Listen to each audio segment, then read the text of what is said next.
Hello दोस्तों, आज हमारे लेसन का नाम है भारत के विदेश संबंध पार्ट फर्स्ट। भारत के विदेश संबंध इस लेसन में हमने 8 टॉपिक या क्वेश्चंस लिए हैं। तो आइए दोस्तों समझते हुए चलते हैं इन टॉपिक या क्वेश्चंस को। सबसे पहला क्वेश्चन हमारे सामने कि क्या है विदेश नीति और विदेश नीति के कौन कौन से सिद्धांत हैं। विदेश नीति से अभिप्राय उस नीति से है जिसके अनुसार एक देश दूसरे देश के साथ तरह तरह के संबंधों को अपनाता है, सहयोग की रणनीति अपनाता है, दूसरे देश से सहयोग प्राप्त करता है और अपनी ओर से दूसरे देश को सहयोग प्रदान करता है ताकि विकास के रास्ते पर आगे बढ़ें और विश्व शांति की भावना बनी रहे। तो बात आती है कि भारतीय विदेश नीति 1947 में देश आज़ाद हुआ तो आज़ादी के बाद हमने अपनी स्वतंत्र विदेश नीति का निर्माण किया। अब बात आती है कि भारतीय विदेश नीति के कितने सिद्धांत हैं या भारतीय विदेश नीति को बनाने में कौन कौन से कारक जिम्मेदार हैं। तो भारतीय विदेश नीति के संदर्भ में 2 कारक हमारे प्रमुख रूप से जिम्मेदार हैं जिन्हें हम आंतरिक सिद्धांत और बाहरी सिद्धांत के नाम से भी जानते हैं। आंतरिक सिद्धांत या आंतरिक कारक वे कारक हैं जो एक देश के आंतरिक मामलों से संबंधित होते हैं, आंतरिक स्वरूप से संबंधित होते हैं। इसके अंतर्गत आर्थिक कारक, भौगोलिक कारक, आंतरिक राजनीति और ऐतिहासिक कारकों का एक बड़ा रोल होता है। सबसे पहला पॉइंट हमारे सामने है कि आर्थिक कारक। एक देश अपनी विदेश नीति को आर्थिक कारकों के अनुरूप भी निर्धारित करता है। प्रत्येक देश की कोशिश यही होती है कि मैं किस तरह अपनी आर्थिक स्थिति को मजबूत बनाऊं। उदाहरण स्वरूप भारत द्वारा समय समय पर आर्थिक कारकों के अनुरूप अपनी विदेश नीति में परिवर्तन किए गए। 1947 में देश की आज़ादी के बाद भारत ने मिश्रित अर्थव्यवस्था को अपनाया, जिसमें समाजवाद का एक मुख्य स्थान था। ऐसी स्थिति में हमने अपनी विदेश नीति में समाजवाद आधारित कारकों को शामिल किया, उनके अकॉर्डिंग रणनीति अपनाई, प्लानिंग अपनाई। इसी तरह 1990 में या 1991 में भारत ने LPG उदारीकरण, निजीकरण, वैश्वीकरण या लिबरलाइजेशन, प्राइवेटलाइजेशन एंड ग्लोबलाइजेशन की नीति को अपनाया और उसी के अनुरूप हमने अपनी विदेश नीति में परिवर्तन भी किए। पॉइंट नंबर 2, भौगोलिक कारक। एक देश की विदेश नीति को निर्धारित करने में भौगोलिक कारकों का भी एक मुख्य स्थान है। भारत क्षेत्रफल की दृष्टि से दुनिया में 7वें स्थान पर है। भारत की कुल समुद्री तट रेखा की लंबाई 7517 किलोमीटर है। भारत के पड़ोसी देशों में पाकिस्तान, नेपाल, भूटान, बांग्लादेश, श्रीलंका, मालदीव जैसे देश हैं। इसके अलावा भारत 3 ओर से समुद्र से घिरा हुआ है। तो हम कह सकते हैं कि भारत दक्षिण एशिया में एक मुख्य स्थान रखता है। तो इन परिस्थितियों में हमने अपने विदेश नीति को भौगोलिक कारकों के अनुरूप भी निर्धारित किया। नेक्स्ट, आंतरिक राजनीति। आंतरिक राजनीति से हमारा अभिप्राय घरेलू राजनीति से है। आंतरिक राजनीति के अंतर्गत सत्तारूढ़ दल सरकार की नीतियों को शामिल किया जाता है कि सरकार की नीतियां किस तरह की है। केंद्र सरकार की जो नीतियां होती हैं वही नीतियां हमें विदेश नीति के संदर्भ में देखने को मिलती है। तो हम कह सकते हैं कि आंतरिक राजनीति का विदेश नीति पर काफ़ी बड़ा प्रभाव देखने को मिलता है। नेक्स्ट, ऐतिहासिक कारक। ऐतिहासिक कारकों के अंतर्गत हम अलग अलग तथ्यों को रखते हैं, जैसे महापुरुषों के विचार। यदि हम भारत के स्वरूप को देखें तो शुरू से ही अलग अलग महापुरुषों का स्वरूप रहा, विद्वानों का स्वरूप रहा, जिन्होंने शुरू से ही अंतर्राष्ट्रीयता, विश्व शांति जैसी बातों का समर्थन किया और भारत शुरू से ही विश्व शांति का पक्षधर भी रहा है। इन सब हालातों में भारतीय विदेश नीति पर ऐतिहासिक कारकों ने एक बड़ा प्रभाव डाला है।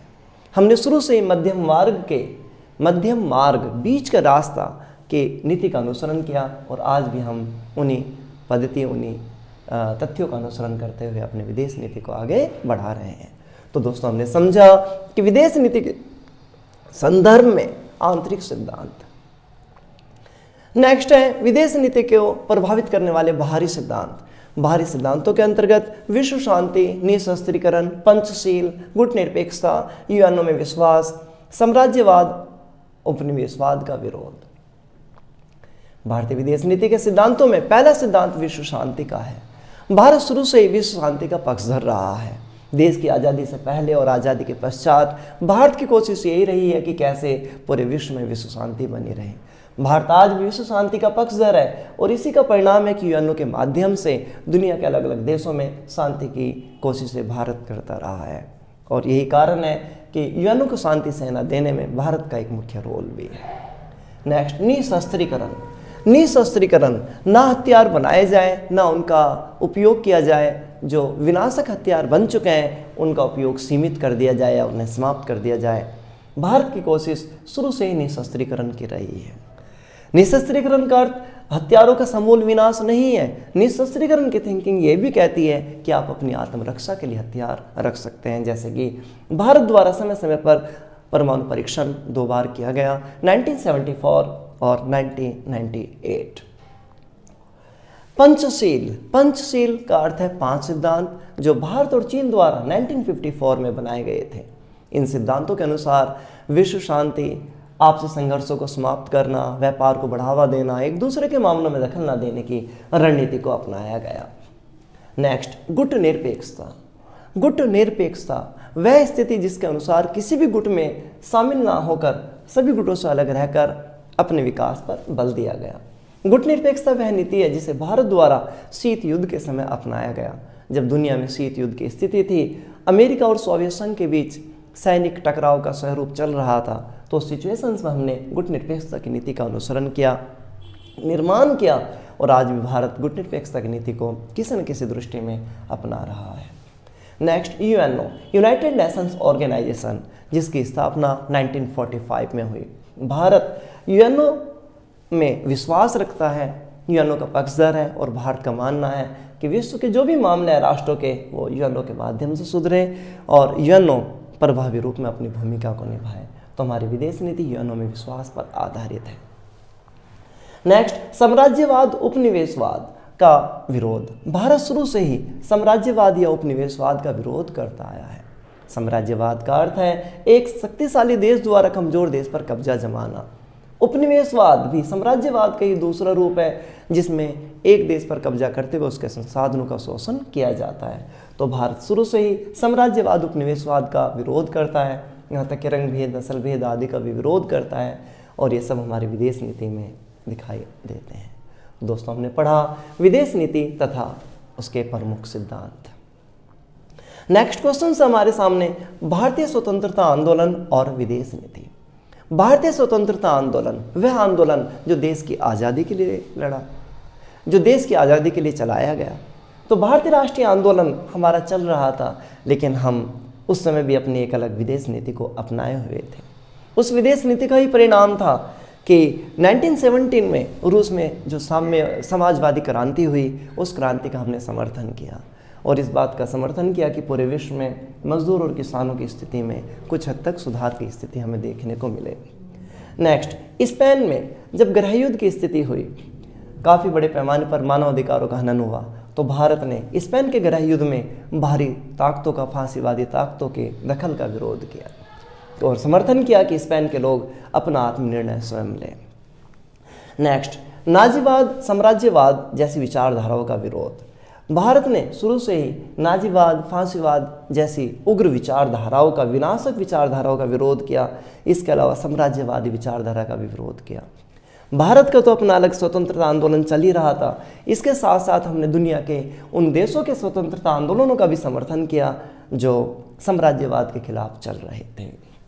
नेक्स्ट, इसी कड़ी में आज़ाद हिंद फौज INA, इंडियन नेशनल आर्मी, 1942 में कैप्टन मोहन सिंह द्वारा जापान में बंद या जापान की जेलों में बंद भारतीय युद्धबंदियों के आधार पर INA का निर्माण किया ताकि भारत को स्वतंत्र राष्ट्र के रूप में आगे बढ़ाया जा सके। आगे चलकर सुभाष चंद्र बोस आज़ाद हिंद फौज के साथ जुड़े और हमने देश की आज़ादी के लिए प्रयास किए।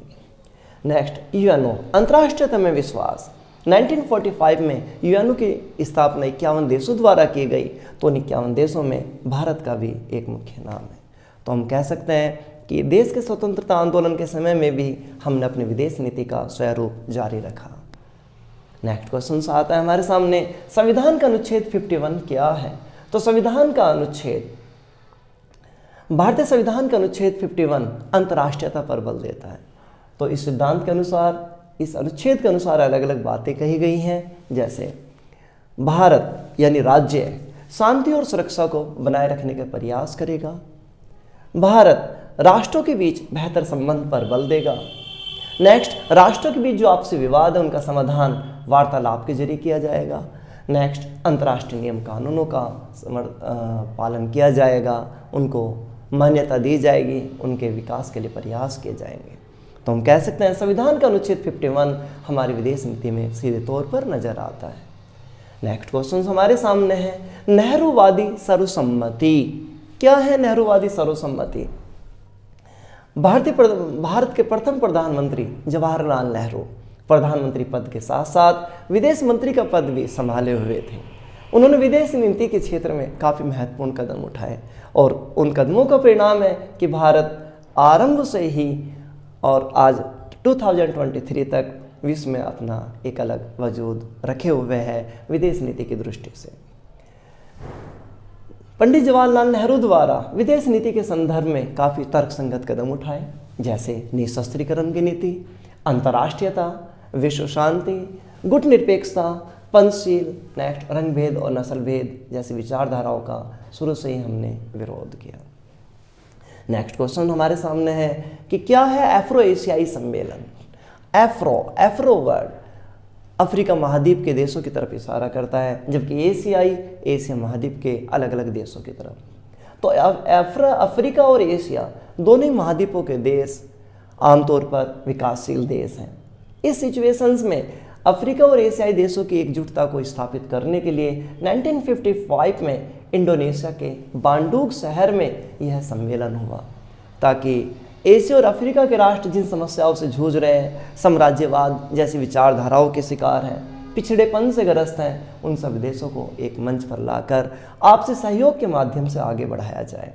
हम कह सकते हैं कि अफ्रो एशियाई सम्मेलन के माध्यम से एशियाई अफ्रीकी देश एक मंच पर आए और उनके एक मंच पर आने का परिणाम था कि 1961 में गुटनिरपेक्षता की नीति का निर्माण हुआ है, गुटनिरपेक्ष संगठन बना। नेक्स्ट क्वेश्चन हमारे सामने है, क्या है बेलग्रेड सम्मेलन? बेलग्रेड यूगोस्लाविया की राजधानी बेलग्रेड में 1 से 6 सितंबर 1961 को 25 देशों द्वारा नॉन अलाइड मूवमेंट गुटनिरपेक्ष संगठन का निर्माण किया। गुटनिरपेक्ष संगठन वह संगठन जिसका उद्देश्य शीत युद्ध से उत्पन्न होने वाली समस्याओं का पूर्ण रूप से समापन करना था। तो हम कह सकते हैं कि बेलग्रेड सम्मेलन में गुटनिरपेक्षता का नीति का निर्माण हुआ और इस सम्मेलन के माध्यम से एशियाई अफ्रीकी राष्ट्र एक मंच पर आए। नेक्स्ट क्वेश्चन हमारे सामने है, क्या है पंचशील? पंचशील वह समझौता है जो भारत और चाइना द्वारा 1954 में बनाया गया। इस सिद्धांत को बनाने में चीन की ओर से प्रधानमंत्री चाओ इन लाई, भारत की ओर से पंडित जवाहरलाल नेहरू का एक मुख्य स्थान था, ताकि भारत और चीन तेजी से आगे बढ़ सकें। इस सिद्धांत के अनुसार 5 सिद्धांत रखे गए, जैसे एक राष्ट्र दूसरे राष्ट्र पर आक्रमण नहीं करेगा, एक राष्ट्र दूसरे राष्ट्र के मामलों में दखल नहीं देगा, एक राष्ट्र दूसरे राष्ट्र की प्रभुसत्ता अखंडता का सम्मान करेगा, इसके अलावा शांतिपूर्ण सहअस्तित्व की नीति का अनुसरण किया जाएगा। तो इस तरह से पंचशील सिद्धांत भारत और चीन के बीच एकजुटता पर आधारित रहा और आपसी सहयोग को बढ़ावा देने वाला रहा। नेक्स्ट क्वेश्चन हमारे सामने है, 2 खेमों से दूरी का क्या अर्थ है? 2 खेमों का मतलब 2 गुटों से है। 2 गुट से हमारा अभिप्राय शीत युद्ध की स्थिति से है, जब 1945 से 1991 तक पूरे विश्व में शीत युद्ध का माहौल देखने को मिला। तो सिचुएशंस में यूएसए एंड यूएसएसआर 2 महाशक्ति के रूप में थे। शीत युद्ध के समय यूएसए ने NATO, North Atlantic Treaty Organisation, SEATO, South East Asian Treaty Organisation, CENTO, Central Treaty Organisation जैसे सैनिक गुट बनाए, जबकि USSR, United State of Soviet रूस ने वार्सा पैक्ट जैसे सैनिक गुट बनाए। इन हालातों में जब चारों ओर सैनिक संघर्ष की स्थिति थी, तो भारत द्वारा गुटनिरपेक्षता की नीति का अनुसरण किया, जिसे हम 2 खेमों से दूरी के अर्थ के नाम से भी हम जानते हैं। तो दोस्तों, भारत के विदेश संबंध पार्ट फर्स्ट आपको समझ में आया होगा।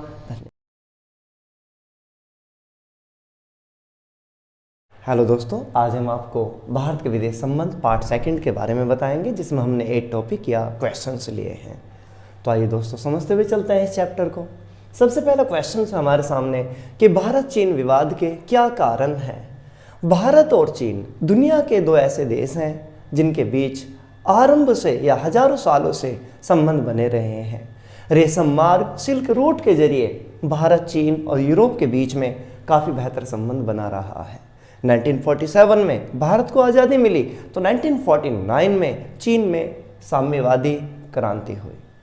क्रांति के बाद दोनों देशों के बीच अच्छे संबंध बनाए रखने के लिए प्रयास किए गए। इसी का परिणाम तो 1954 में हमने पंचशील समझौते का निर्माण भी किया, हिंदी चीनी भाई भाई का नारा भी दिया, ताकि दोनों देश एक मंच पर आकर अपना आर्थिक सामाजिक विकास कर सकें।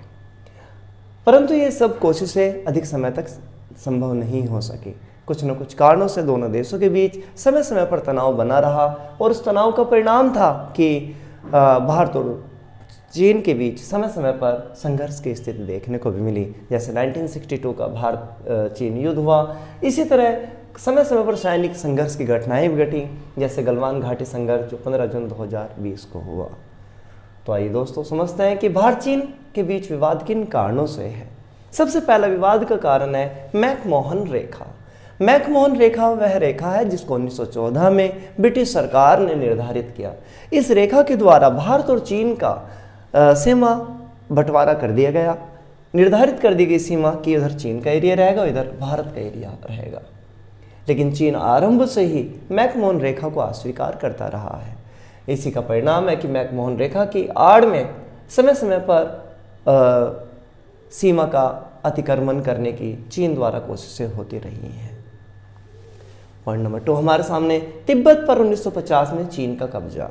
तिब्बत आरंभ से ही एक स्वतंत्र राष्ट्र के रूप में रहा है, लेकिन चीन ने अपनी साम्राज्यवादी रणनीतियों के तहत तिब्बत पर जब 1950 में कब्जा किया तो भारत द्वारा चीन के इस कब्जे का पूरी तरह विरोध किया गया।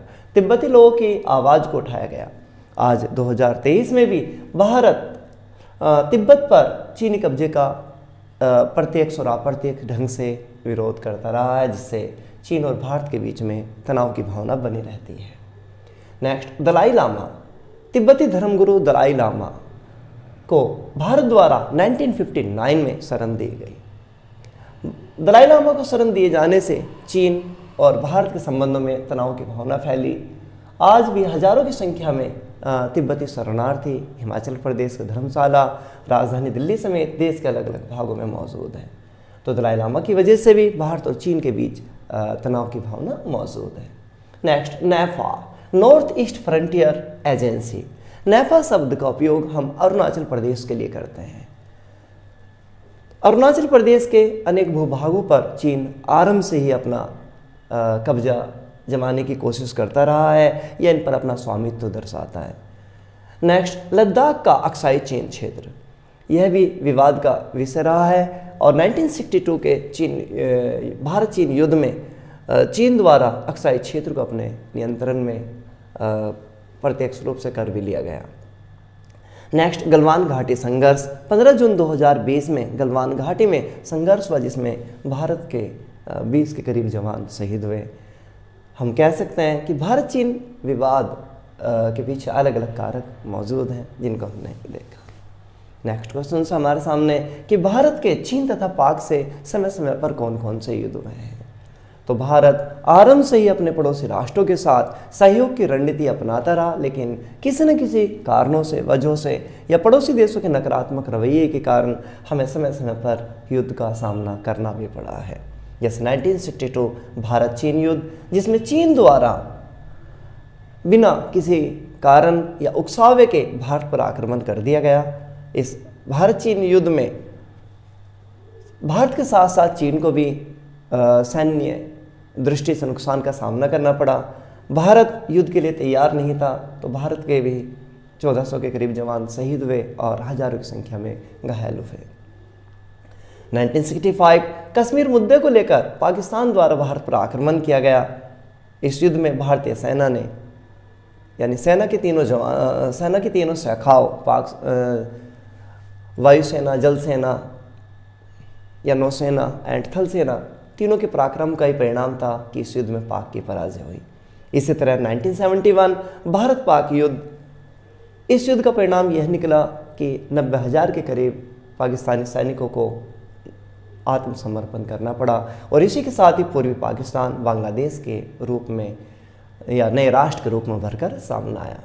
नेक्स्ट 1999 का कारगिल संघर्ष, जिसमें पाक घुसपैठियों के द्वारा कारगिल क्षेत्र में जब अतिक्रमण की कोशिशें, कब्जा करने की कोशिशें की गई तो भारतीय सेनाओं द्वारा उसका कठोर जवाब दिया गया और इस युद्ध में भी या इस संघर्ष में भी पाक को पराजय का सामना करना पड़ा और विश्व स्तर पर पाक की आलोचना हुई।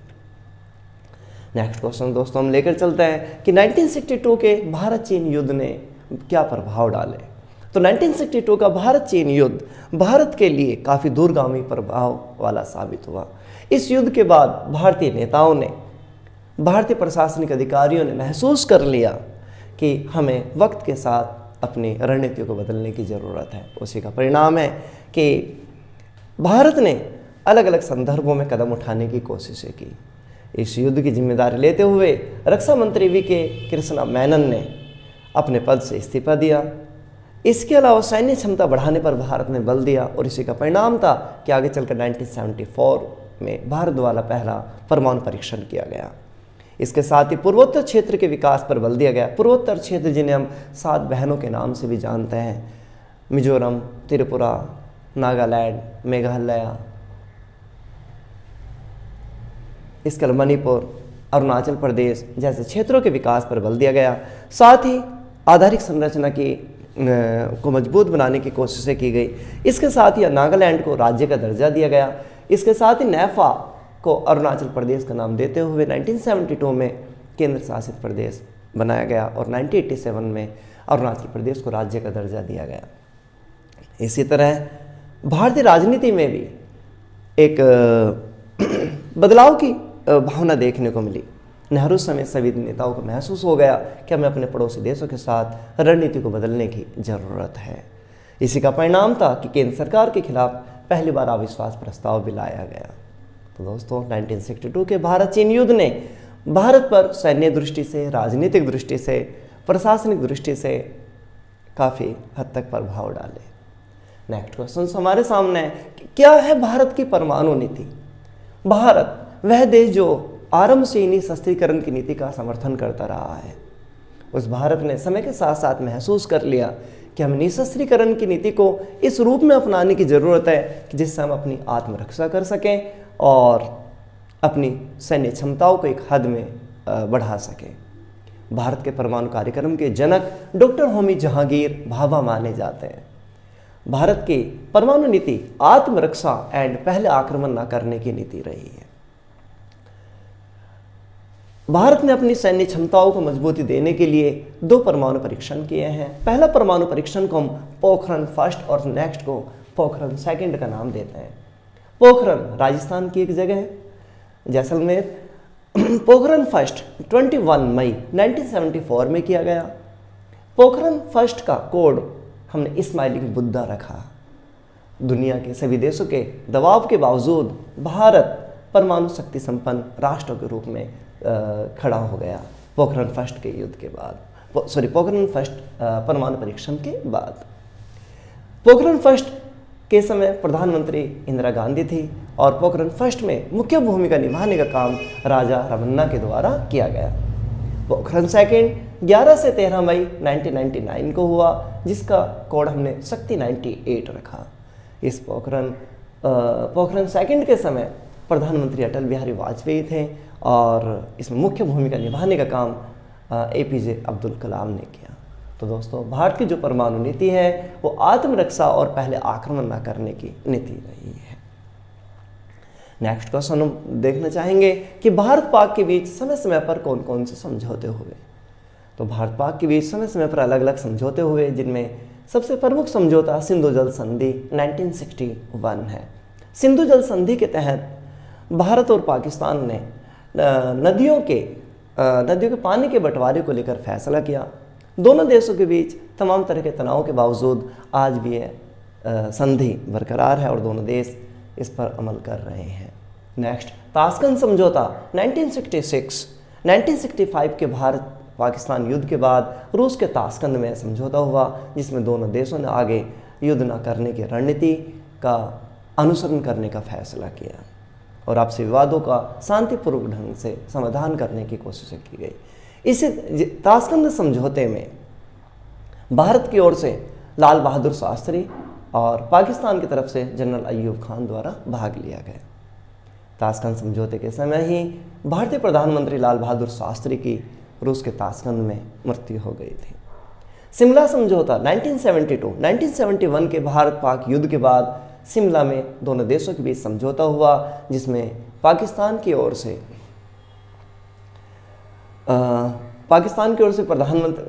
पाक प्रधानमंत्री और भारत की ओर से इंदिरा गांधी के द्वारा भाग लिया गया। इस समझौते में भी दोनों देशों ने आपसी सहयोग की रणनीति को बढ़ावा देने का निर्णय लिया और तनाव को समाप्त करने की बात कही। लाहौर शिखर वार्ता 1999, इस समझौते में दोनों देशों ने आपसी सहयोग को बढ़ाने, इसके साथ ही भारत पाक के बीच दिल्ली लाहौर बस सेवा शुरू करने का निर्णय लिया, जिसमें पाकिस्तान की ओर से प्रधानमंत्री नवाज शरीफ और भारत की ओर से अटल बिहारी वाजपेयी द्वारा भाग लिया गया। नेक्स्ट क्वेश्चन हमारे सामने है कि क्या है हकीकत फिल्म। तो हकीकत फिल्म वह फिल्म है जिसे 1964 में चेतन आनंद द्वारा बनाया गया। यह फिल्म भारत चीन युद्ध पर आधारित है और दर्शाती है कि किस तरह भारतीय सैनिकों ने तमाम तरह के अभावों के बावजूद विदेशी शत्रुओं का यानी चीनी सेना का खुलकर सामना किया।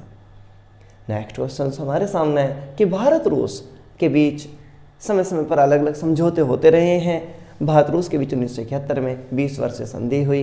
इसी तरह नेक्स्ट भारत और यूएसए में 2006 में परमाणु समझौता हुआ, 2008 में इसको कानूनी मान्यता प्रदान की गई। तो दोस्तों, भारत के विदेश संबंध पार्ट 2 आपको समझ में आया होगा। धन्यवाद।